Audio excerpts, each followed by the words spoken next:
To Kill a Mockingbird, 1962 black and white film based on a classic novel by Harper Lee, which I read and loved. The film stars Gregory Peck and Mary Badham. The film won 3 Oscars: Best Leading Actor for Gregory Peck, Best Adapted Screenplay, and Best Set Decoration in a Black and White Film. That was back when categories were split between black and white and color films. It was also nominated for 5 more awards in 5 more categories: Best Picture, Best Supporting Actress for Mary Badham, Best Director, Best Black and White Cinematography, and Best Score. The timeless and unfortunately timely still story takes place in the 1930s in a small town in Alabama and is based on Harper Lee's own childhood experiences and the people she knew in her life.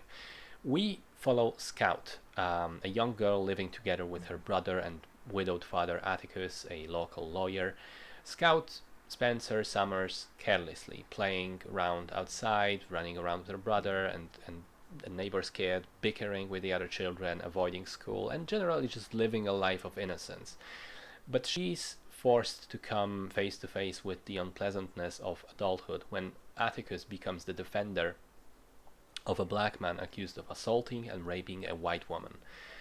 This leads to huge tensions in the community as prejudice and racism become more and more evident.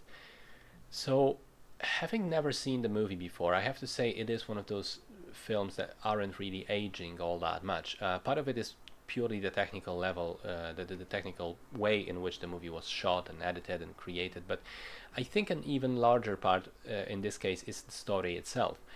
It remains extremely universal and relatable, and I think one of its strengths, is not, if not the key strength, lies in how it is explored.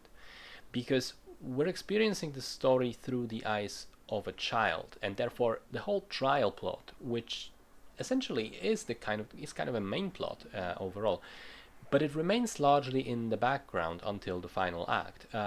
It's unfolding somewhere to the side of things. It's as if the children are unaware of these things taking place, and so we don't see them directly either. Only when the adult stuff begins to directly interact with with innocent childhood lives, then do we get to see what's going on.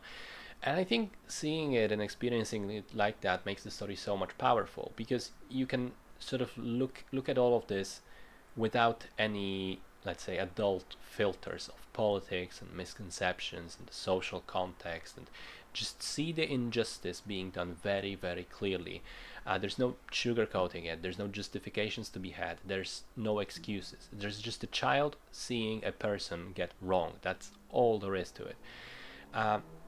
I think the performances are splendid across the board. I know that this was one of the more famous movie roles for Gregory Peck, but I wanted to also highlight Brock Peters, who does a spectacular job, I think, in his courthouse scenes as Tom Robinson. Really powerful acting right there.